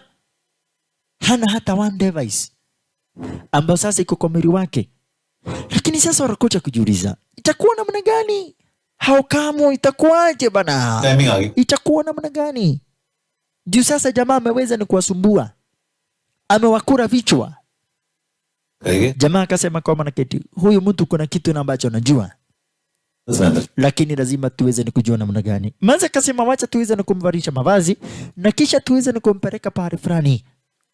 किसी के Ili atupeleke pahali na ambapo the next victim pahali alipo. Ili tuweze ni kumwokoa the next victim. Manake hata tukiendelea kumweka razuinzi ni muda tunapoteza. कोई चिप कोई माइक कोई transmitter Sasa Manza alikuja na mavazi ambazo ni bagi. ये मिला और इसमें भी कुछ नहीं. Manza alikuja na mavazi आपकी सी ambazo ni bagi. Uko nakuja pale pa basi kuambia, hakuna kitu mnaweza mkanifanyia. Najua hamwezi mkaniua. Na hamwezi mkanitesa sana. Uncool Kwanza hizi zinanuka vibaya. Wewe ni demu ambaye alikuwa demu yangu, unajua testi yangu na niletea mavazi kama hizi, sivai? हाँ कपड़ों में घटिया Ama mtadu cheki. वर्दी पहनने वालों का होता है. वर्दी की बात तेरे. Utavaa hizo manguo wewe unataka ama utaki. क्यों Mtafanya? क्यों? Mkohora. ओह देशद्रोही. Hakuna kitu mnaweza mkanifanyia. Lakini sawa. Sasa venye unanitiriti na madharau, hata mimi nitaweza kuwajibu na madharau. Juu sasa ninyi ndio mnanihitaji. हो गया. Mimi siwahitaji. Ninyi ndio namba sasa mnanihitaji. Na hata mkiniua bado watu wataendelea kukufa. Kwa hivyo nimfanye vizuri, muweze para pa basi kunitiriti poa. Akaweza kufahamishwa kuna mambo na kutiritiwa vizuri. Tuende sasa ukatuonyeshe ni wapi na ambapo sasa the next victim alipo. Na uweze kutuambia ni nani na ambaye sasa mnapanga kuweza ni kuwa next. Uweze kutuelezea na utuambie ni nani na ambaye sasa mnapanga kuweza ni kuwa next. Manake unasikia kwa mwanaketi imekuwa tu para pa basi huyu galeni mauaji tu. Alright. Huku kijamaa kanacheka. Huku kanawambia Vavarai, hakuna pahali mtanipeleka. Na kama mtakaa na mimi, basi mtakuwa para na kibarua kingumu. No kamuri adobori nywe. Wakati Manza alipigiwa simu, akasema pahali walipo. Manza kaambiwa sasa, sidhani hata kama dakika 10 zitaisha. Juu watu wangu lazima atakuja kuniokoa. Na wakikuja kuniokoa, sasa unaona, wewe ni demi yangu, ulikuwa demi yangu, ukanikataa. Na kuhurumia sana. Juu kama hii ndio dume namba sasa umesema utakuwa nayo. Hii ni Burugwai. Angalia mtu kama mimi, nafanya inchi isimame. Dikele moru muno. बेचारे हरीश को देख Mimi ni mtu mbaya bwana, dikele moru pio. Akaambia Vavarai utanyamaza. Hii kirati ya wewe na siwezi nikanyamaza. Na unajua sasa huyu demo, acha nikwambie. Kwanza kuna kitu moja ilikuwa inanibona hii. Ni mtu na ambaye sasa ni mtu wa wana. Lakini manzi wetu anakasirika. Juu jamaa anakuja kuweza kubonga mambo yake, wewe ni utumia wewe. Unasikia? Utanyamaza. Wacha kuniongelelea. Kama lazima uongee, tuambie pahali na ambapo the next victim mwenye unapaga kuua ako wapi. Sasa hiyo ndio kibarua na ambapo sasa wako nayo, kibarua kingumu zaidi. Kujua who is next. Unaona? Kajamaa kaka star kama hiyo, kisha kakaanza kucheka. Mogo kwa oru koja. Aya. Sasa wakati huo Jakadere ameshauawa. Jakadere ameshaweza ni kuuawa. Makosa makubwa sana tena zaidi. Makosa makubwa sana tena zaidi. Yaani jingine anasema watakufa na kisha Jakadere ndio huyo tayari ameshaweza ni kutambarizwa. Makosa makubwa sana tena zaidi. Ikawa sasa ni kitanzi. Ikawa sasa mazina kufahamisha kwa wanaketi ya razaweza ni kitanzi shisha. Cheku maneno. Hapa sasa ikawa ni kitanzi. Ikawa sasa mazi kumeharibika vibaya zaidi. Ikawa sasa kumeharibika ni kubaya zaidi. Huku jamaa anaulizwa sasa, the next victim ako wapi ndugu hii? Sema pahali na ambapo alipo. Ama nikurambishe kichwa chini. Nirajita. Unaninyonga Vavarai. Jamaa akasema pahali na ambapo sasa wanafaa kuenda. Akarudishwa kwa dinga. Huku sasa naro dinga ni kuchomoka. Huku manzi sasa amekamata steering ni kuweza ni kutamruka shasha. Wae. Na kufahamisha kumeharibika mtazamaji. Maza anaambiwa sasa niwaharakishe sasa juu sasa already huyo mtu lazima atakufa. Na ujue sasa hawa watu na wao pia nia zao para papa zinikuja kuniokoa, kwa hivyo lazima wataweza ni kuniokoa whether mnataka ama mtaki. So kibarua mko nacho ni kingumu. Sasa cheki jamaa anakimbizwa kukimbizwa, wanatwarwa mbio kutwarwa mbio shisha. Burugata narwa pikipiki ndizo hizo kujaribu kuwashambulia, lakini wapi? Wanajaribu kuwashambulia lakini wapi? Ina maana wanajaribu kuweza ni kuwashambulia lakini wapi? Jamaa wetu alicheki akaona hawa watu wamenizoea. Kwa tora kwa kando. Asante sana. Barabara. Kisha mwingine akakuja kuweza kusuhirirai. Manzi akafungua mlango. Kisha jangiri kupita na stari. Shalala. Jangiri ni pitu na stari kama hiyo. Wae. Ni kubaya zaidi. Kumalizana na hao. Ndio hao wengine wanamalizana na hao wengine wanakuingilia. Cheka maneno. Ai, ni kubaya ni kunoma zaidi. Kikosi cha kimagaidi bado kinaendelea kuweza na kuongezeka. Majangiri wanazidi kuongezeka. Hao na wako waweza ni kufanyishwa soma sota wekwa kando. Hawa kafanyishwa soma sota wekwa kando star kama hiyo. Hawa na wao bado ni kuweza ni kufuata. Majangiri ni wengi. Ni kuweza kufuatana mbio. Narwa. cheko manino ngai ngai ngai ngai ngai ngai ngai ngai ngai ngai ngai wanafuatana kufuatana shika rasa za marisasi jamaa wakaweza ni kumiria waliponia chupi chupi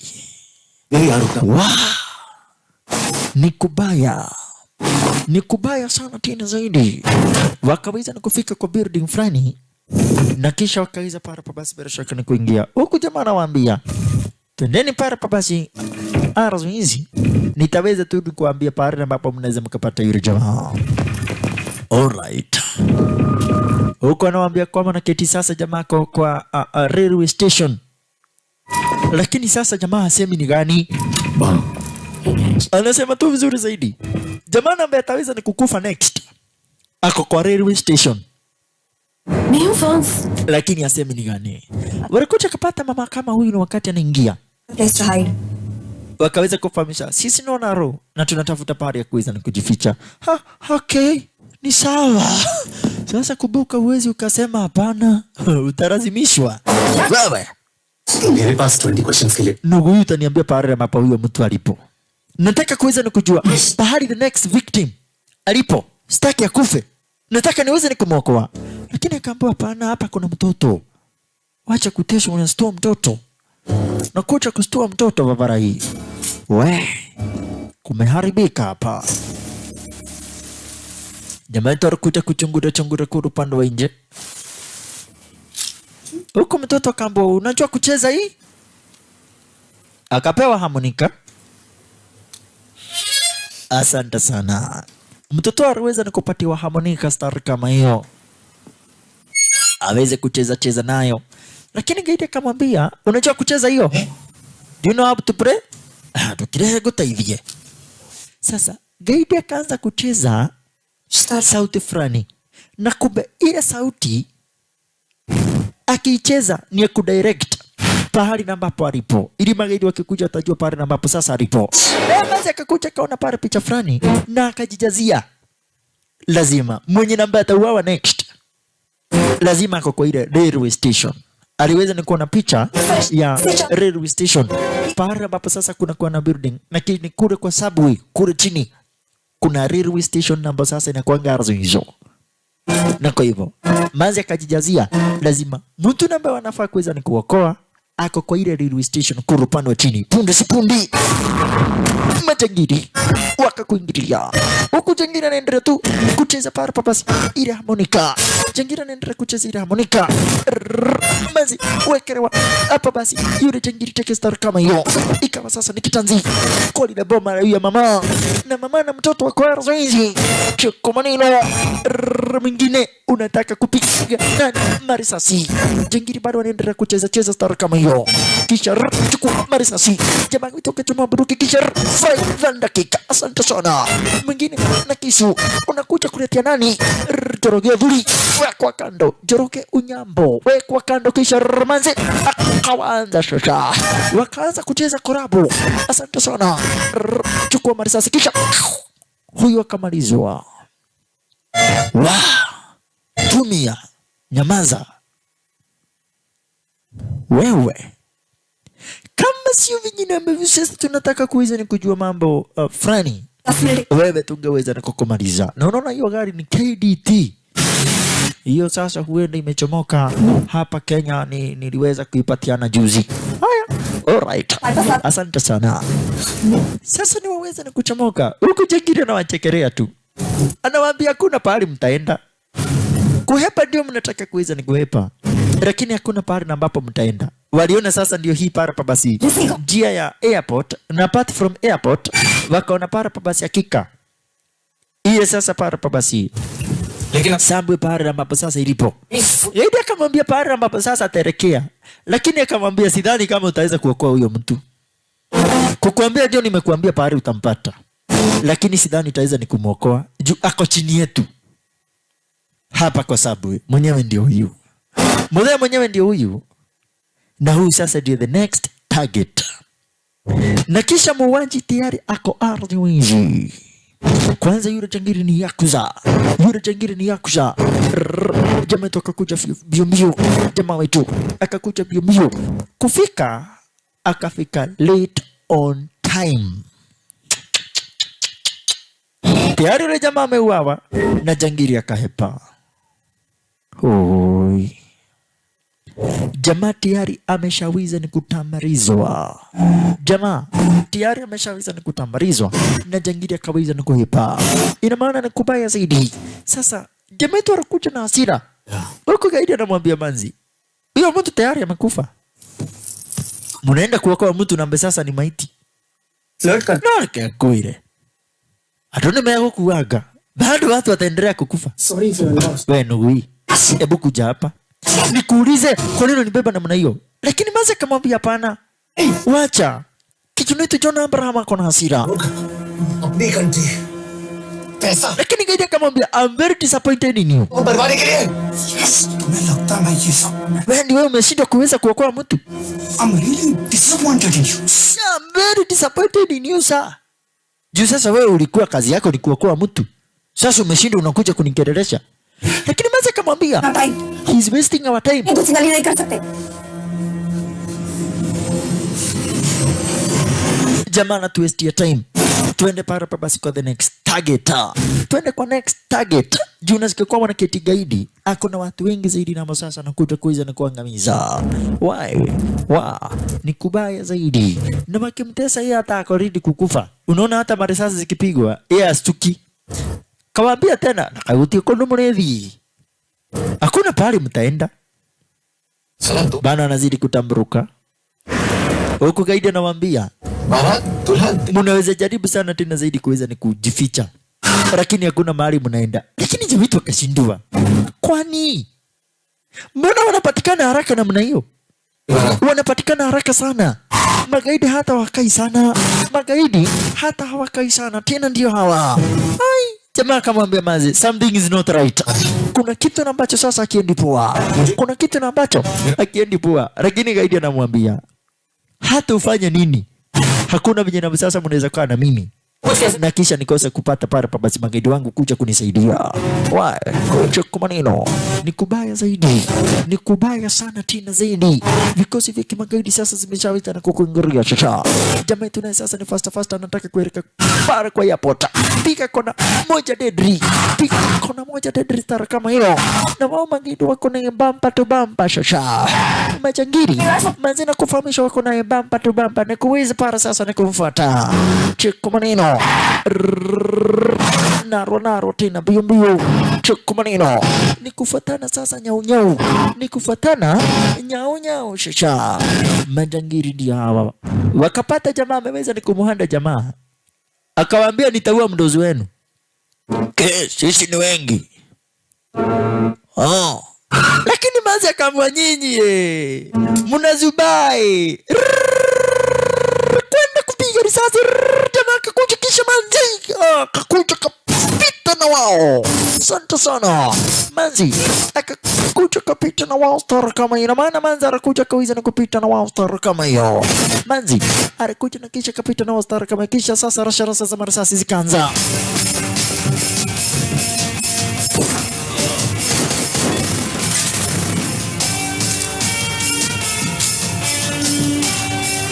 Ikawa sasa para pa basi bila shaka nikitanzisha. Ikawa sasa Manzi na kufahamisha nikitanzi rasha za marisasi.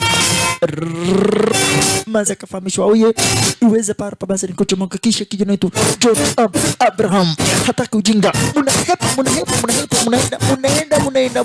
Munaenda wapi? You brali surai. Kajamandi kaka. We Kihi, unaona hii? Hizi si ni magari zako? Naziteketeza. Kateketeza wara magaidi prasi zile madinga. Kwenda kuchomoka. Zile madinga zikarepuka. Zile madinga zikakucha kuweza na kurepuka star kama hiyo. Asante sana. Na bado akaweza ni kutamburuka. Kibarua kimekuwa ni kingumu zaidi. Kibarua Manzi kimekuwa ni kingumu sana tena zaidi. No mrekoro waligi. Hapo mmejaribu. Mwangalia. Hapo mmejaribu. Lakini jamaa wetu anashindwa kai. Jesus Christ.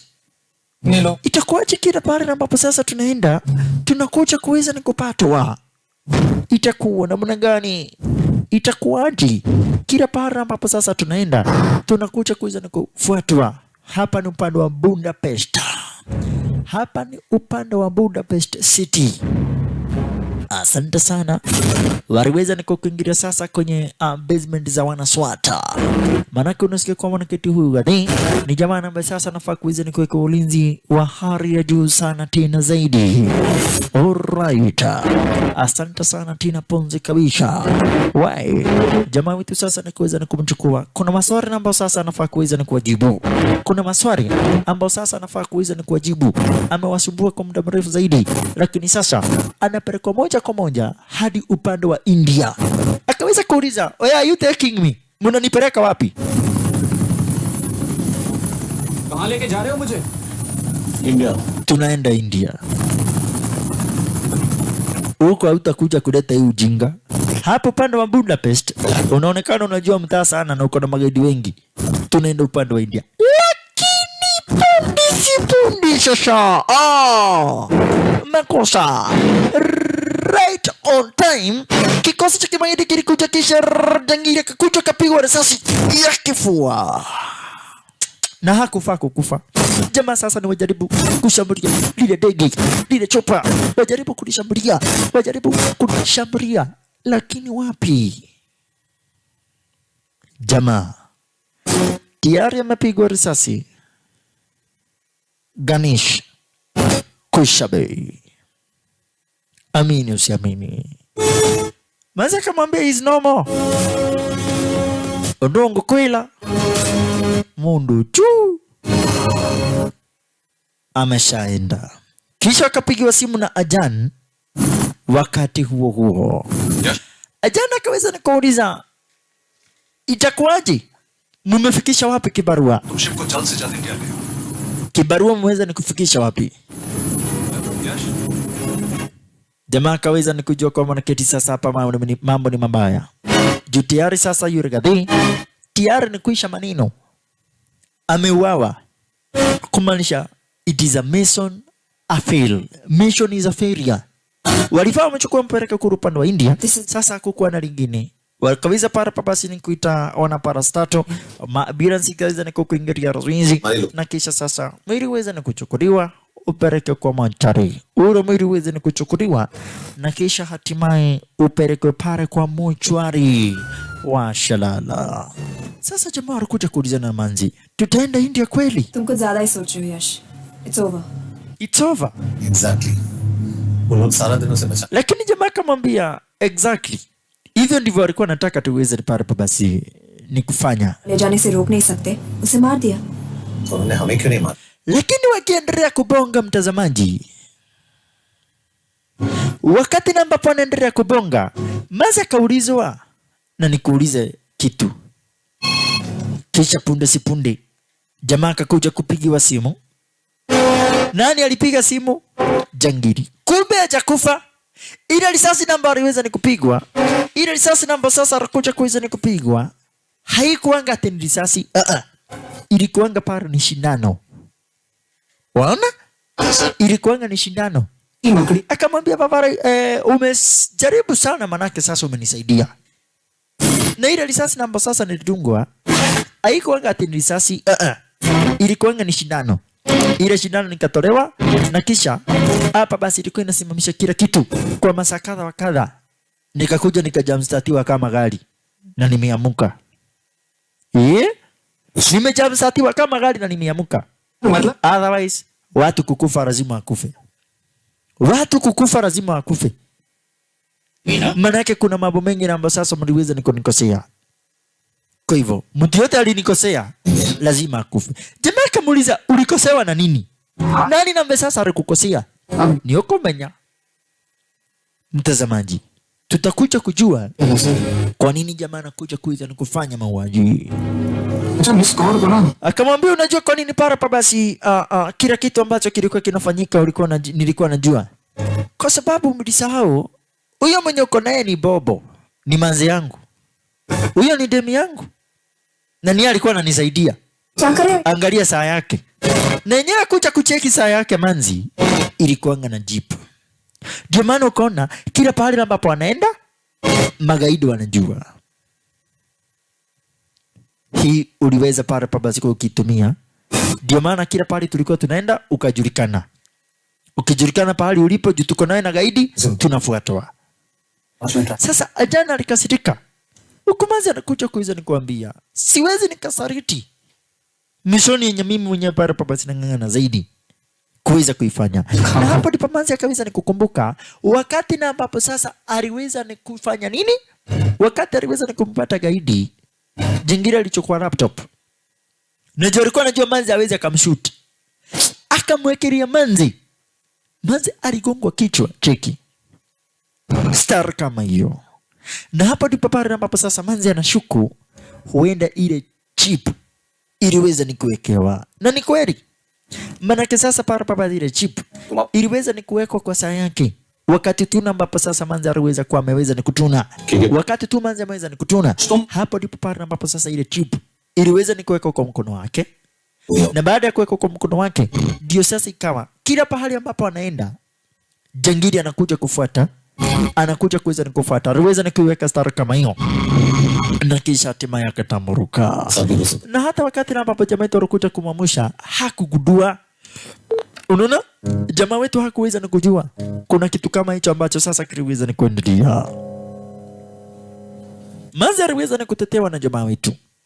Kaye, umenitetea na vijana ambao sasa kila wakati na kuanga para basi nikikujamia. Jamaa akamwambia cause I know. Najua na nakuelewa zaidi. Tumekuwa tukifanya kazi pamoja na najua mtu akinidanganya na mtu akiniambia ukweli. Chinese official copy. Alright. Lakini jana aliweza na kufahamisha Manzi, usiende pahali mpaka niweze pale basi kukuambia move. Sio. Pare? Okay sir. Yes, कहाँ जा रहे हो? Sir. Kwani unaniacha? Wewe wewe wewe tiwa hau. Wacha mimi pale basi niende. Kuna mambo mawili matatu nafaa kuweza nikushughulikia. Jangiri naye sasa baada para basi ya kuweza sasa ni kuhepeshwa. Alikuja kupatana sasa para na ma-associate wake. Kuna jamaa kwa jina para basi ukipenda Zhao Zeng ambaye sasa para basi ni Chinese na pia hapa kuna Li Zhaozieng. Sasa alikuja kaiza na kupatia the next name ya associate mwenye anafaa kukufa. Jamaa akacheka, kwa nini? Jina lenye limepeanwa ni lake. Are you sure this is what? You must be joking. Yes. In 2 days, I will have my revenge on India in a way that it will never forget. Akamwambia kama naketi sasa in 2 days. That you guys can handle it. Naweza para papasiri nikafanya revenge in India. Venye hamtaweza au lakini sijui kama mnaweza handle. It's amongst us. The deal was 5 names now and 5 names after the job is done. Akaweza na kufahamisha tulikuwa na deal. What's one more name? Na sasa deal lazima iendelee. Akaambia kama naketi tunataka the next name. Li Zhaozieng. Li Zhaozieng. Wenzake akamwangalia. Oh. Hiyo ni jina yangu. Li Zhaozieng. Li Zhaozieng. Is this a joke? Is this a joke? That's my name. Hiyo ni jina yangu. Hiyo ni kumaanisha unafaa ukufe. Wewe ni msaliti. Akadike kwa kufa. Kuja kuambia nani atiwezi kufa? Alipigwa risasi. Kumalizwa. Wow. Paka partner yake akashindwa. Kadirika ndani ya mkorana dimenye. Haiya. Kwani nitakanisha na mwizi na nisijue? Akaamba kwa wanaketi sasa. Occasion. Huyo tumemalizana naye. Tuendeleze sasa biashara. Na ukijaribu pia kunisaliti, njia ni hiyo hiyo tu. Kifo. Hakuna mtu anachezanga na mimi na muacha pale akipumua. Jamaa wetu ni sasa anaweza na kukuingilia. Ndio nataka kuweza na kujua huyu jangiri ni nini na ambacho sasa kinafanya sasa pale basi aweze ni kuwa star kama Ishasha. Alikuja kuanza ni chunguza pahali ambapo sasa yule jangiri alikuwa anakuja kuweza ni kuishi. Asante sana. Uko nakumbuka pale basi jangiri maneno na ambapo sasa alikuwa anakuja kumwambia kwa wanaketi ako disappointed in him.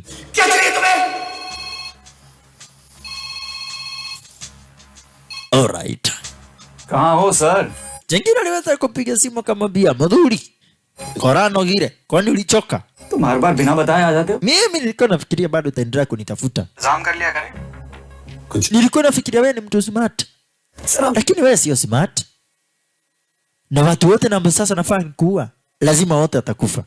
हम इंडियंस अपना काम खुद नहीं करते हैं sir, delegate करते रहते हैं. अब देखो मेरी लोकेशन बताने के चक्कर में na sai hauwezi hata ukajua kwenye namba yako nilipo. Location hauwezi ukajua pale namba hapo sasa nilipo. Juu sasa nimeona wewe unaweza ukanisumbua kichwa. Sasa hauwezi ukajua pale namba hapo sasa nilipo. Alright. Miss Kaur से शादी करके किसी पहाड़ी इलाके में घर बसा लो. उम्र हो गई अब दोनों की.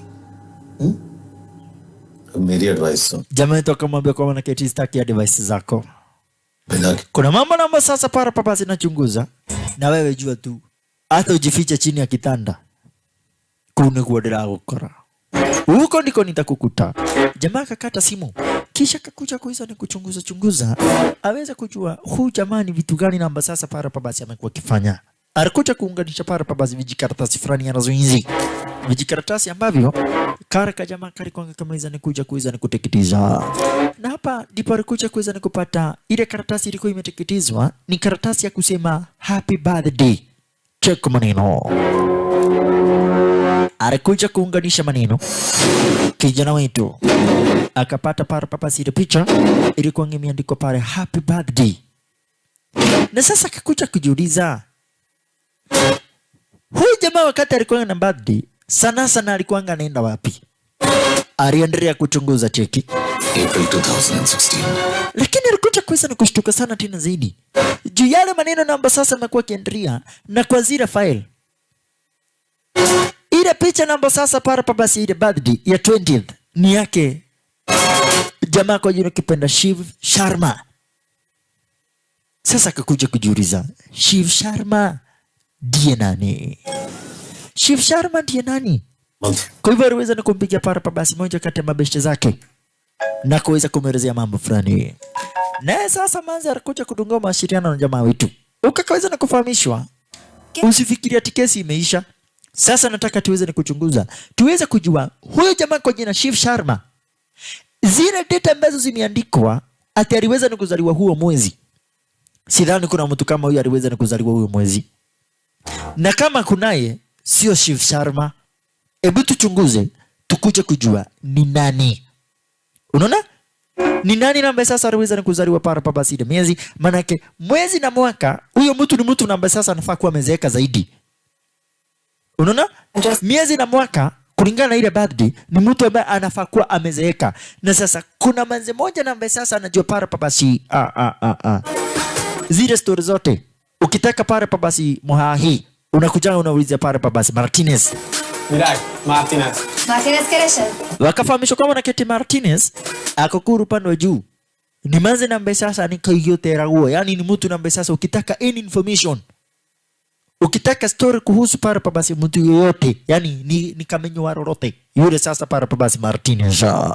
Na ni manze ambaye ni kidosho ndio huyo. Martinez. Ni manze na ambaye sasa ni kidosho mwenyewe ndio huyo. Warakuta kumhoji. Juu nataka kuweza ni kujua. Kwanza, pahali na ambapo sasa huyu jamaa kwa jina kipenda Ganisha anaweza kuwa pamoja na yule jamaa kwa jina kipenda Shiv Sharma. Juu sasa wanakuja kuchanganyikiwa zaidi. Maanake wanataka kujua Shiv Sharma ni nani. Juu lile jambo limekuwa sasa tukiwatia kizungu mkuti zaidi. Waliendelea kuchunguza cheki. Okay. क्या फिर है पहले मिकर पूछिए कब कह दो कि काम होते दे दूंगा. amint megadod a hezitit. Okej. Belőle mehet. Wanakuja kuweza na kuelezewa. Nyasta kabi. Pahali na ambapo sasa wakienda lazima atakuja kumpata para basi huyo gadhi kwa jina kipenda nani? Ganesha. Pahali ambapo sasa watakuja kuweza ni kumpata para basi ukipenda ni Ganesha. Neki, hogy fürödjön le. Alright. Iszonyatosan büdös. अब क्या बोल के दे?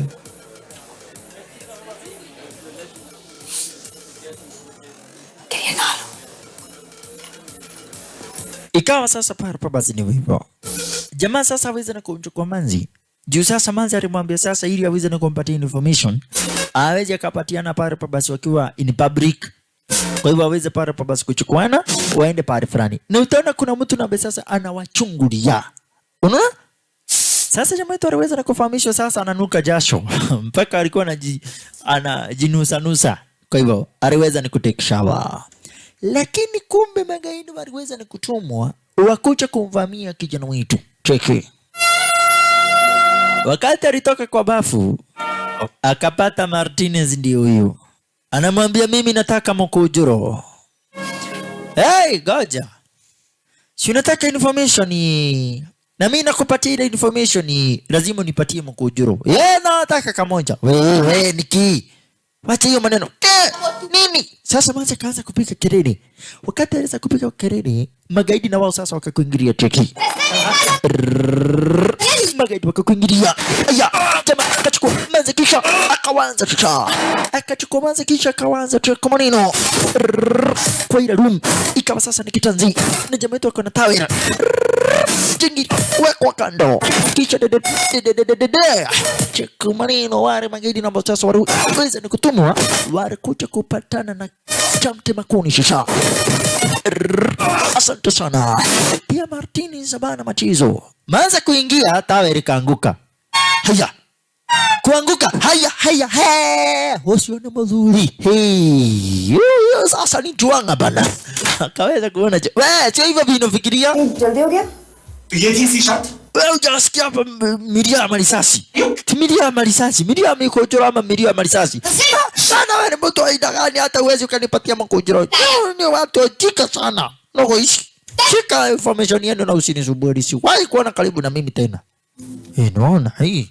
Lakini sasa tumeweza kukupatia pale pa baadhi information. Bado hapo upande wa Budapest. Pahali na ambapo sasa wanaweza kumpata pale pa basi yule jangili. Pahali alienda maficho. Sasa wameshaweza ni kupata information. Pahali na ambapo sasa watakuja kumpata jangili. Lakini maza amekaa amemkasirikia. Kwani mimi nakuja napata makojoro iko hii halafu unaanza kusema ati hukupatiana. Maza anasikia vibaya. Richa kama na kadi jamaa sio boyfriend yake. Maza bado anasikia vibaya. Alright. Waliweza ni kukuingiria sasa. Cheka maneno. Wakachukua maposition. Manzi wetu Sonakshi Sinha ama ukipenda Keki. Wakiwa na kijana wetu Yash ama ukipenda Jonah Abrahama. Asante sana. Manzi akamchukulia cover. Kisha sasa na jamaa amchukulia cover. Manzi aweze ni kujungiria sasa. Asante sana. Mosa. Wanataka kumpata sasa huyu jangiri shisha. Wakakuingiria. Lakini sasa hawakupata mtu. Kisha wakacheki wakaona pale basi jamaa amechora map. Yote arazuizi. Na kisha kuna picha za watu na ambao sasa pale basi yaonekana hapa kuna mtu na ambaye sasa atakuwa next. Kuweza ni kutambarizwa. Manzi akachomoka upande wa nje. Asante sana. Lakini kuguza kikombe. Odongo kwela. Mundo juu. Hakuna pahali ameenda. Huyo jamaa hakuna pahali ameenda. Bado ako hapa mtaani. Bosi. Jamaa tukaweza ni kupigwa simu para basi na huyu gadhi. Yule sasa para basi Mnigal. Lakini alo, kwa nini jamaa bongi? Amemuona Ganesh. Naye Ganesh amewaona kafa kumilia. Wakuito odongo kwela negothie leo goja. Jamaa sasa nikaweza ni kuipa. Jukana sasa watu wakimkamata itakuwa sasa ni kubaya sasa. Anajua vizuri sana tena zaidi. Jamaa akimkamata itakuwa sasa ni kitanzi. Fasta na rona sasa. Nikuerekerelia leo goja. Negothie leo ni kumeria sasa. Ganesh ni kumeria. Ganesh sasa ni kuweza ni kutambaruka, kuweza ni kuipa sasa.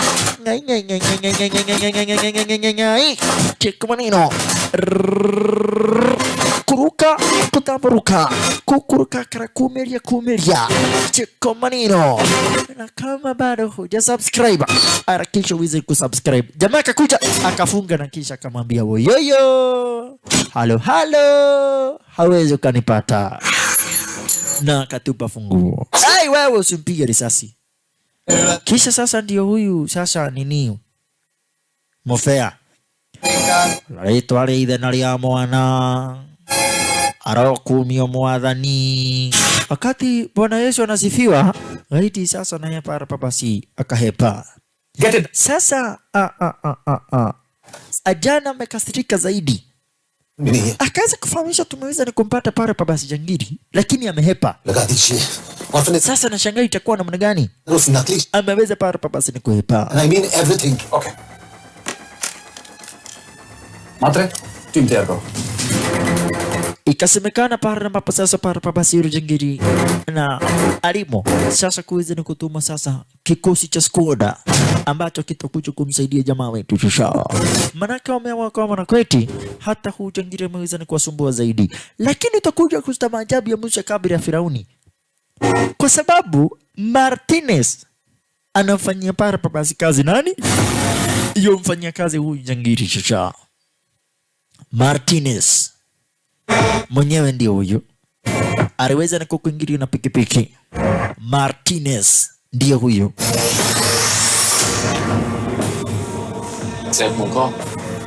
Kumbe hata kupatia na ile address alikuwanga amelipwa. Licha jamaa yetu kuweza ni kumlipa, bado alikuwanga amelipwa ili akiulizwa aseme pahali ambapo sasa huyu jamaa anaweza akapatikana. Na jamaa unaona alikuwa Barnabasi na jia getaway. Na ndio maana Barnabasi ikawa ni vingumu hapa basi jamaa kuweza ni kupatikana. Martinez akamwambia, "Hey, nafurahia Barnabasi kufanya hii kazi. Asante sana.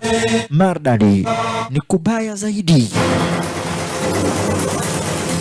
Ina maana ni kunoma zaidi."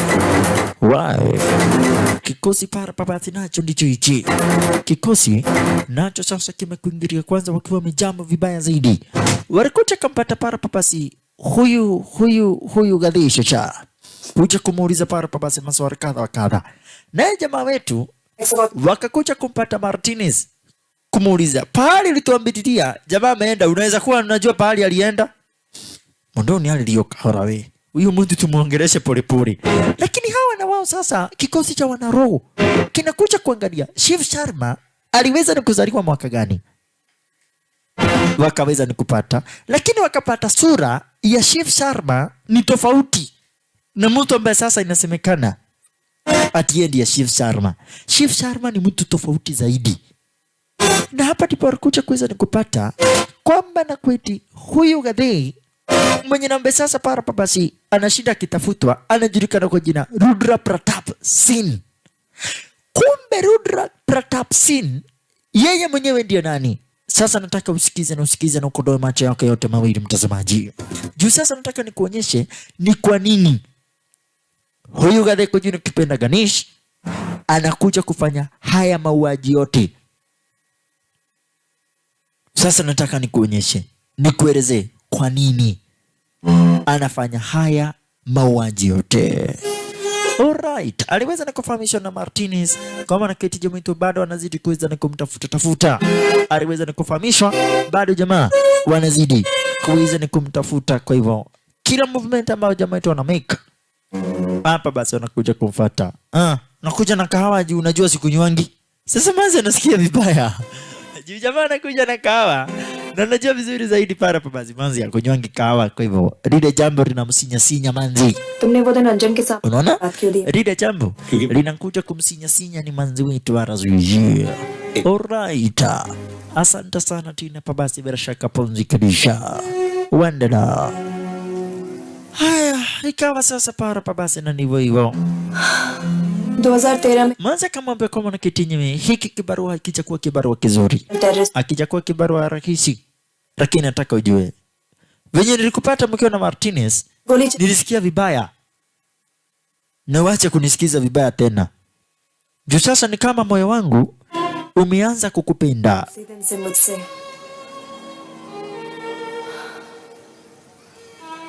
Kiaguo. Mnindi nywele kahawa ndikwenda maondo maingi. Acha nikunywe kahawa. Acha ninywe kahawa, sitaki maneno mengi. Alright. Mtazamaji, hebu nifahamishe, unatazama kutoka wapi? Kumbuka movie zangu unaweza tuzipata hapa kwa hii channel ambayo ni DJ Christ Movies. Tunaelekea 200,000 subscribers. Sahi tuko 100,000+ subscribers. Alright.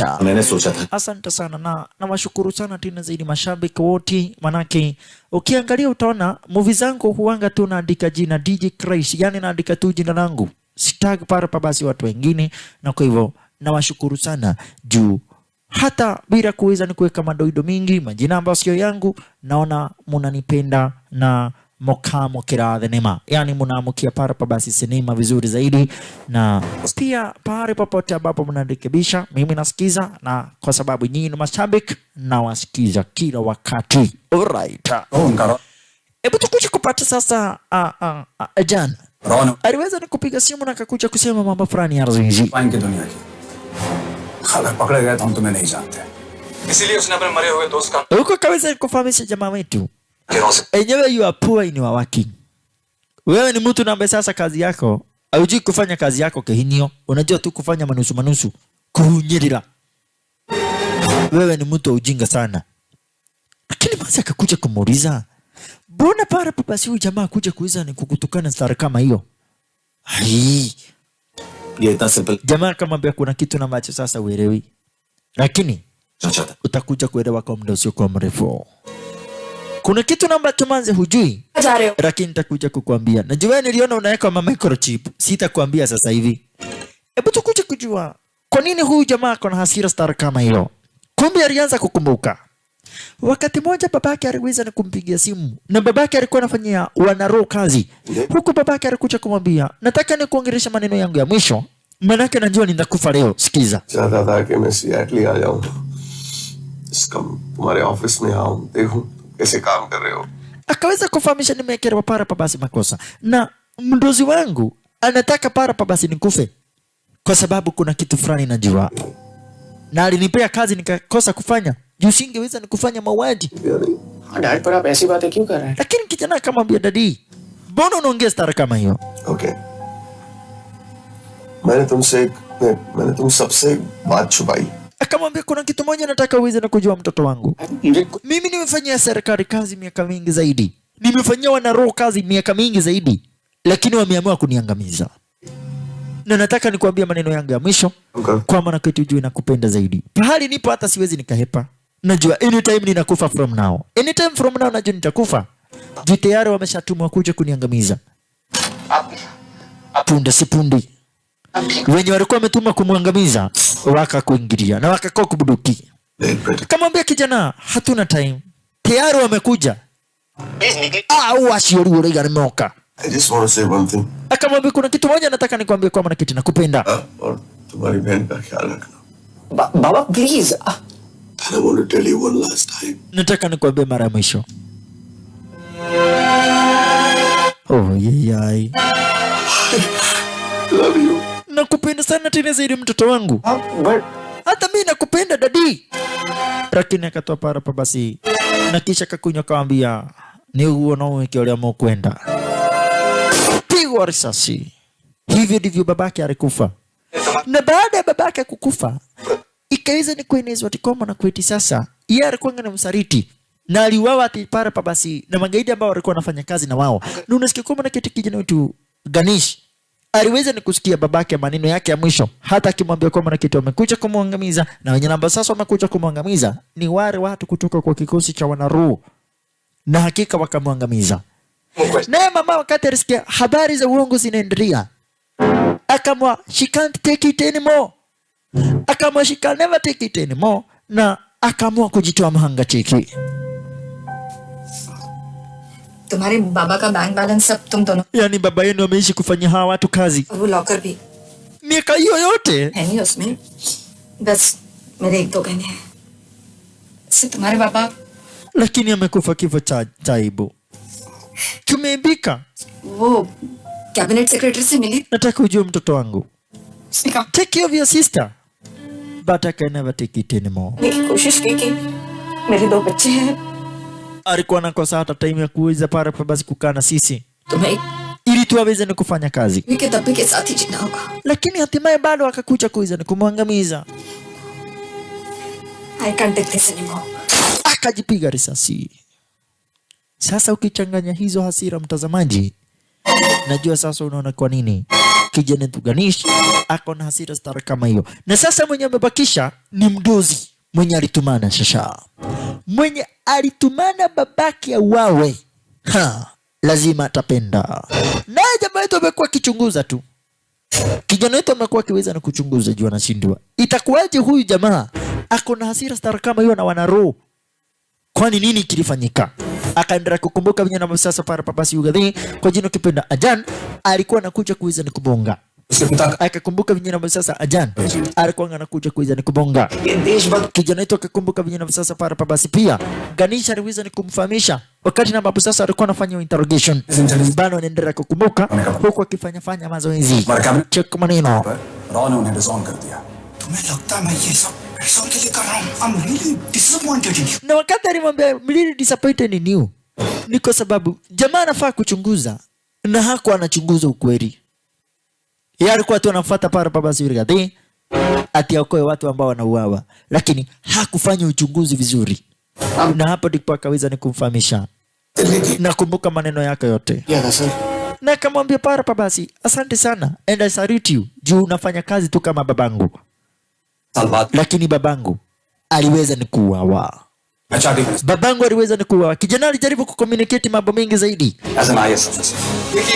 kuhusu para babasi babake kwa jina kipenda Rudra babasi Pratap Singh. Rudra Pratap Singh ambaye alikuwa anafanya kazi akiwa mtu ambaye ni trusted zaidi. Manzi wetu alikuingilia. Martinez का फोन आया था रुद्र बर्लिन में. अंजन भी कल वहां पे जाने वाला है. वो उसका अगला टारगेट है. We need to rush. Rudra Berlin. Maza kaweza kumfahamisha tunafaa tuweze ni kuelekea pahali fulani wa fulani, lakini jamaa akamwambia tikuturadhi, hatuwezi tukaenda huko kwa sababu mtu nambe sasa anafaa kuuawa next ni mdozi wa kikosi cha wanaro. Huyo sasa ndiye anafaa kuuawa juu sasa yeye ndiye nambe sasa anaweza ni kusababisha kifo cha babake Ganesh, na ni lazima Ganesh atereka kwa mkutano na ambao sasa unapangwa. Na unaona mwenyewe ndio huyu sasa anaendelea kujipanga ati yeye sasa ni soja, lakini ameamua one thing, lazima sasa mdozi atakuja kuiza ni kuiaga dunia. Ala, lazima mdozi atakuja kuiza ni kuiaga dunia. Asante sana Mardari Punji kabisa. Wadozi wanaweza na kukuja kwa mkutano na ambao sasa ulikuwa unaendelea para babasi Arzinzi. Hata para babasi president mwenyewe wa kikosi cha wanaro aliweza na kukuingilia. Na sasa gaidi ndio huyu amekuja na kikosi chake. Cheki jamaa alikuja na kikosi chake shasha. Ganesh alikuja na kikosi chake, aliweza na kukuingilia na kikosi chake Arzinzi. Wai nununa na enda chini ya ulizi mkara zaidi, kumaanisha ni ngumu sana hata wale wana security ambao wako Arzinzi wengine waweza ni kujua ni nini na ambacho sasa kinaendelea. Juu sasa pia na wao wamekuja wakijifanya ati kwa manaketi wao wanaweka ulinzi Arzinzi, lakini hakuna ulinzi wanaweka. Hawana. Jamaa anataka mwangamize huyu para babasi minister once and for all. Asante sana. Yataka aweza ni kumwangamiza huyu minister once and for all, manake huyu minister ndiye ambaye sasa aliweza ni kupatia na orders kwa wanaro ili babake kijana wetu aweze ni kutambarizwa, babake Ganesh shasha. Naye jamaa wetu ameshajua, kwa hivyo ako barabarani anakuja mwewe. Exactly. Anakuja rwege. Yani anakuja para mbio shasha. Anakuja mwewe. Yani anakuja rwege. Yani anakuja narwa tina. Usijaribu kupiga simu. Ukipiga simu wasariti wataweza ni kujua. Jamaa wetu ameshajua kwamba naketi kwa kikosi cha wanaro kuna wasariti wengi zaidi. Akaambia kwamba naketi sasa leo hii hakuna kutumia feelings. Jamaa aliweza na kumfahamisha manzi, leo hakuna kutumia feelings. Kisha sasa muuaji mwenyewe ndio huyu shusha. Anajifanya amebeba chakula, lakini kumbe ameweza ni kubeba mazira. Manzi alikuja kufahamishwa, today don't use your feelings. I know it. यश से वहां पर ढूंढना इम्पॉसिबल होगा. जब गोली चलेगी तो हॉल में एक ही आदमी ऐसा होगा जो भागेगा नहीं. रुद्र प्रताप सिंह. यश इज क्रेजी. एक मिनिस्टर की जान इस तरह खतरे में डालना गलत है. कभी ना कभी तो मिनिस्टर को. Akaambia sasa nataka ujue kitu moja. Lazima kuna sniper ambaye ameweza ni kutayarishwa Na sniper mwenyewe ndio huyu. Nikikufahamisha akili zake John Abraham zinakuanga ziko juu. Manzi akafahamishwa sasa, nataka tafadhali leo usitumie feelings tafadhali. Uweze ni kuhakikisha kila kitu na ambacho sasa tutafanya. Leo hii tunafanya professional. Ondoa mambo na mapenzi, ondoa mambo na feelings. और वे ऑप्शन नहीं है Manzi akamwambia utaraje weka hapa. चला पाऊंगी चला पाओ Tafadhali. तुम 2 बार फेल नहीं हो सकती Ondoa feelings hapa. You won't. Juu ukitumia feelings hautaweza kuexecute. Waka kuingilia wao ni wana roho. Faster. Manzi akafahamishwa lazima hakikisha amempiga yule minister apigwe risasi ya bega. Asimuue. Ampige risasi ya bega ili kuokoa maisha yake. Jujameto ameshajua kuna sniper ambaye atakuja kumpiga risasi ya kichwa na Manzi anafaa kushoot kabla huyu sniper hajaweza ni kushoot. Hiyo ni kitu Jujameto ameshaweza ni kujua. Yule sniper kazi yake ni kuja kumwangamiza para Babasiro minister. Na unaona gaidi dia huyu ako pale mbele. Ungefikiria sasa para Babasiro mtu wa kanisa. Lakini wapi? Kama dhaya kenyewe ndiko haka. Manzi naye sasa akafika kuru upande wa juu shusha. Alright. Ponzi kibisha. Manzi wetu akafika kuru upande wa juu. Kisha naye minister sasa kuja kuweza ni kuitwa. Rendezvényünket. Külön megtiszteltetés számomra, hogy körünkben üdvözölhetem az indiai miniszterét, Brigitte Farman. Tisztelettel megkérem, hogy száradjon a színpadra, és tartsa meg ünnepi beszédét az első indiai-magyar konferencián. Mr. Varma? Asante sana. Jangiri naye sasa koroti kando. Ako standby by. Jangiri ako standby by. Na Manzi anashindwa kai nitapiga risasi kweli. Dignitaries. Manzi anashindwa kana kwamba atapiga risasi. Na jamaa yetu akawa razuinzi. Jangiri naye sasa ndio huyo. Going to dawn. Manzi akaweza ni kumringa para Babasi vizuri. Na anajua vizuri mwadhi para Babasi ako na nini? Manzi akafahamishwa kwamba na kiti. Akakumbuka alifahamishwa asitumie feelings. Kwa hivyo aweze ni kufanya faster. Na Jangiri sasa koridho kabisa. Anataka aweze ni kumpiga risasi mwadhi. Mwadhi pigwa risasi. Lakini gaidi siya mwenye alishoot ni Manzi. Naye sasa para Ganisha kafikiria ati kwamba nakati ni sniper wake ameweza ni kufanya kile kibarua juu anajua yule sniper hangembakisha pale Babasi nani hangembakisha pale Mdhe. Asante sana. Akaona watu wameanza sasa ni kukimbia, akatoka kofia kake. Wakati alitoa kofia jamaa yetu akamuona. Unaona? Jamaa yetu akaweza ni kumuona. Oe na koko tuwe kana leo sasa nasikia nimefurahia utadu. Angalia pale wache ujinga. Mwadhe hajakufa. Hajakufa kwa uhai. Nani inu hajakufa? Na sniper anajaribu kuweza na kurekesha shabaha lakini wapi?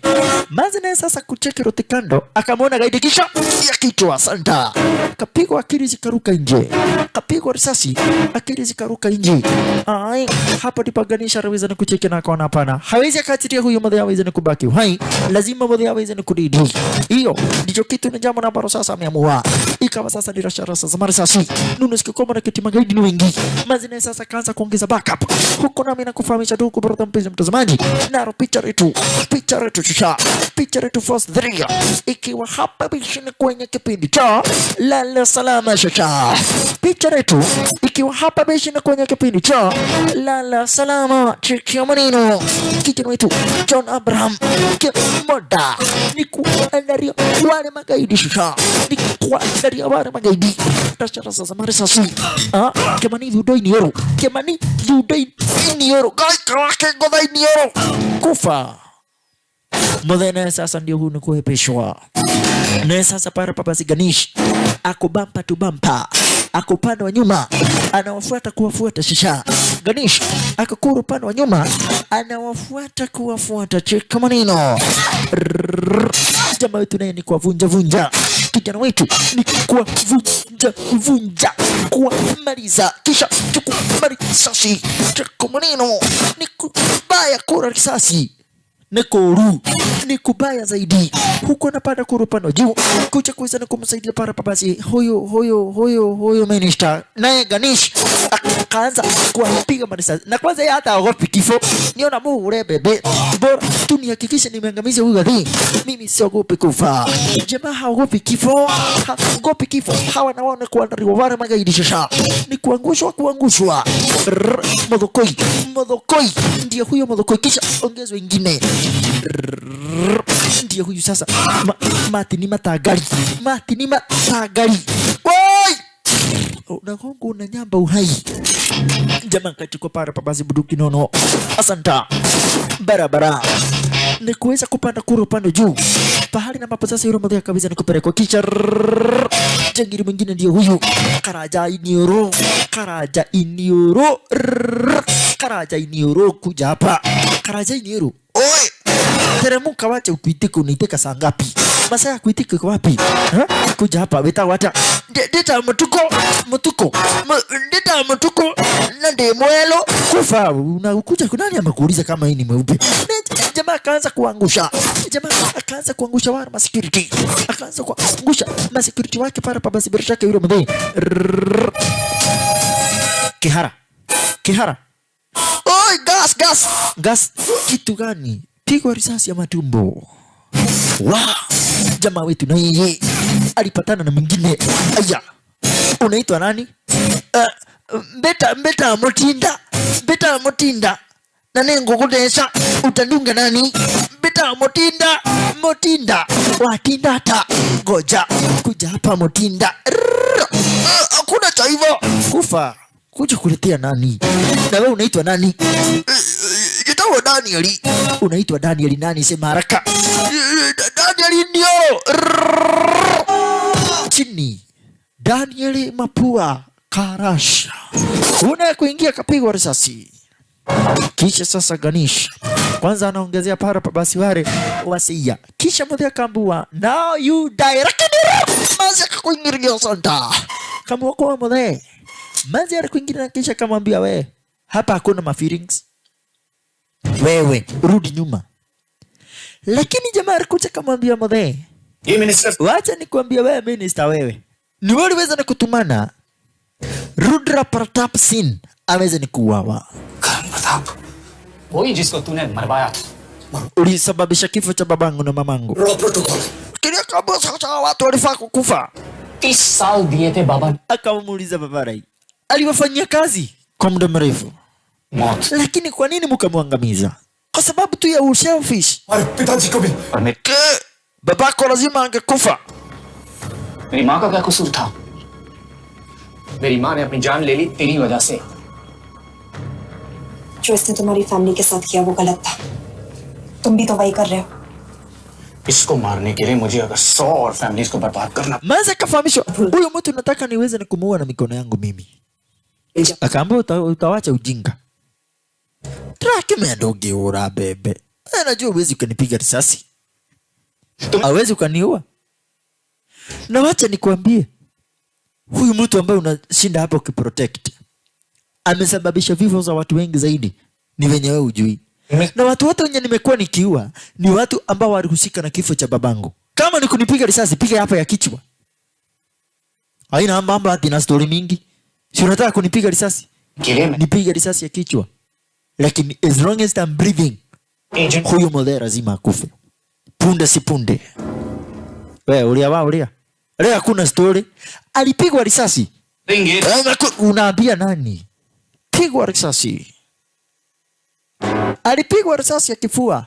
Gaso chini. Zile siku zingine nimekuwa nikikuchekesha. Leo hakuna kukuchekesha. You've done a good job. Well done. Ni okuga well done dirarega. Lakini hiyo magazine imetupa na badilisha na eka ingine. Hiyo umeweka nini? Hii ni yako. Umeweza para basi ni kufanya vitu mingi. Umesababisha huyu kijana tusumbue sana. Na kumbe unajua makosa ni yako. Nimeshachunguza kila kitu mzee. And some people like you have to die for a better tomorrow. Kijana aliweza na kusikia. कर दीजिए sir. Na maza kamwambia onani yangu kiroro guori. Huyu akisema kitu akoseangi. Kwa hivyo chenye anasema ni ukweli. Huku sasa para papasi kijana akaweza para papasi bila shaka ni kuzimia star kama hiyo.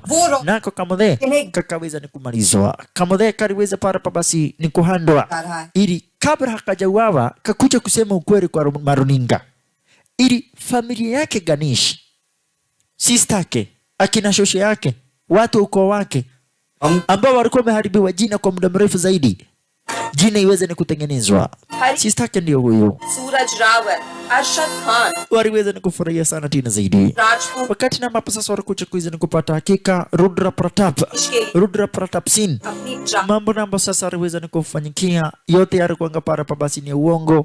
Aliweza ni kuuawa para pabasi na kikosi cha wana roho na mwenye akasababisha kifo chake para pabasi yule mwenye hapa basi ni Harjitu Jangiri Shasha. Na kwa hivyo mwenye baada para pabasi ya kuja kusema kweli, au ya lazima aweze ni kuja kuwekwa ndani huko manzi akaweza ni kufahamisha mundo ni tuwarutawira kama ni kazi tumeweza para basi ni kuifanya, kama ni kazi tumeweza ni kuifanya. Yani tumefanya hii kazi yote na kumbe watu na ambao sasa tunafaa kuweza para basi ni kuja kuweza kudili na wao ni watu na ambao sasa wote walifaa kuweza ni kudidi. Tushinde hapa tukiprotect watu na ambao sasa waliweza ni kufanya makosa, but all in all hiyo ndio kazi yao, hiyo ndio sasa kibarua chao. Na kwa hivyo jamaa alikuja kumwambia manzi, it was nice doing job with you. Same here. Apna khayal rakhna. Tutaweza nikupatana kwa kazi ingine. Huku jamaa tukiweza nikubaki star kama hiyo.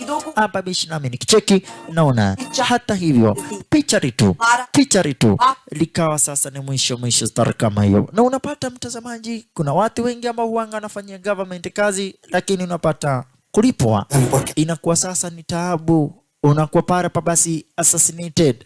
Unaona? Kama huyu jamaa venye namba sasa aliweza na kuweza kuuawa baada ya kuweza para basi ni akuwa hapa basi akifanya kazi zaidi, na yeye kama kuweza ni kufanya revenge kwa kila mtu, namba sasa aliweza ni kusika na kifo cha babake, na aliazanga na jamaa kama huyu jamaa kalikuja na kisha kicho star kama hiyo. Hivyo ndivyo tuliweza ni kuanza picha letu huku hapa wishi nikiweza na kucheki naona naro picha letu mwisho akiwakomishina wako Mansa Rector T.O.P. Rianking DJ Rianking Christ eki kemo anake wajir nani wacha nisiseme ama kuripenda DJ Christ the International. Hadi wakati mwingine niambie unatazama kutoka wapi, make your request, comment na mambo itakuwa barabara kabisa. Na wapenda na waenzi inshallah. Tera friend to tera friend kwa maana kweti DJ Christ Movies. Hapo unapata movies zote. Ukitaka filamu hakikisha una search DJ Christ Movies. Hivyo tu, very simple. Pare kwa YouTube na mambo inakuwa chonjo barabara kabisa. Entire country. Dubey, इस वक्त चाइना में हमारे कितने agents active हैं? Sir, 20.